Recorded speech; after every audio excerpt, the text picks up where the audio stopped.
এখন তারে পোলাপান যেই সব চুদলিং পং ফং বলে আমাদের মুখের ভাষা খারাপ হইছে হইছে কেমনে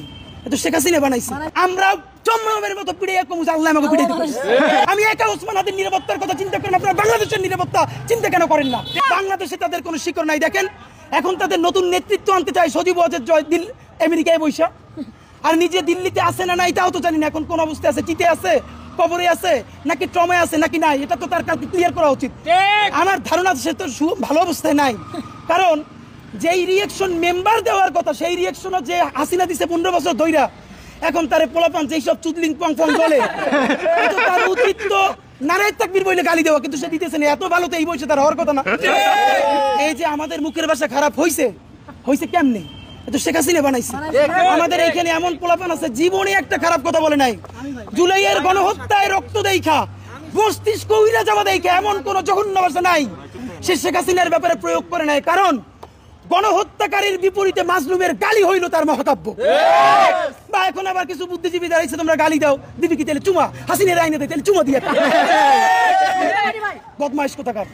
তো এইসব গ্রুপ দিয়ে চলবে না আপনাদেরকে স্পষ্ট জানাইতে চাই আমেরিকান লবি বলুক দিল্লির লবি বলুক কোন লবিতে আমার 1400-র অধিক শহীদ তার রক্তের সাথে মুনাফিকি কইরা বাংলাদেশে হাসিনার বিচার করার আগে নির্বাচন অবশ্যই হওয়া লাগবে কিন্তু তার আগে বিচার নিশ্চিত করতে হবে আমাদেরকে বারবার সমঝোতা করানো হয়েছে গত 50 বছর ধইরা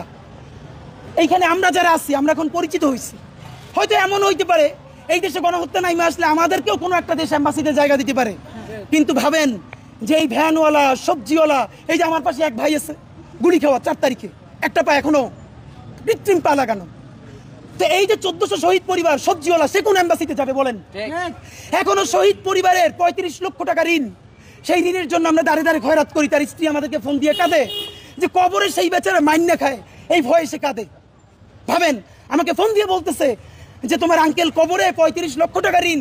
আমি অসুস্থ হয়ে যাইতেছি যে তাড়াতাড়ি মাফ না করলে তাহলে তো সে কবরে কি অবস্থা হবে আমরা সেই ট্রমার মধ্য দিয়ে আসছি আমরা আপনাদের কথা দিতে চাই আল্লাহর কাছে শক্তি চাই এই দুনিয়ার সমস্ত লেখে দিলেও যেন আমরা এই শহীদদেরকে এই জাহান্নামে গণহত্যাকারীদের হাতে ছাইরে আমরা কোনোদিন না পালাই বন্ধুরা আমার আগামীকালকে আন্তর্জাতিক অপরাধ ট্রাইব্যুনালে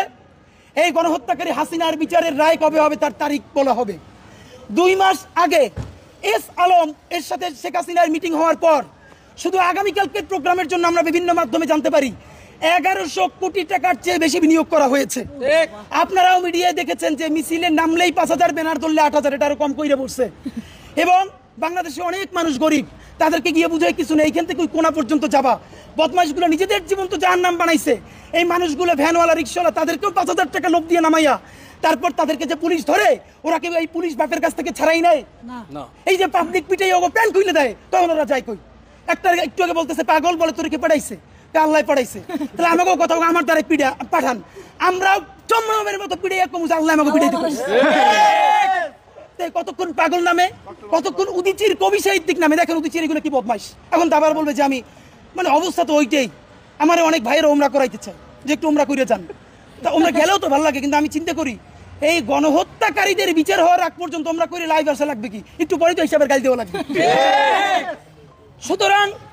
আপনাদের কাছে একটাই কথা আগামীকাল ফজরের নামাজ আমরা এখানে পড়ব ইনশাআল্লাহ আমাকে নিয়ে ইতিমধ্যে আওয়ামী লীগের বিভিন্ন পেজে বলা হয়েছে যে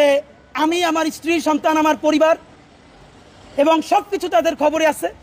বিভিন্ন গুরুত্বপূর্ণ জায়গা থেকে আমাকে বলা হচ্ছে আমি যেন সাবধানে থাকি এই 2টা দিন আমার এই যে আপনারা সাবধানে থাকতে বলেন আমার দেখে মিডিয়ার বাইরে ছুটে আসছে যে এই শহীদ পরিবারটা যার বিচার আইনা না দিতে পারলে আবারও তার উপরে গণহত্যা হবে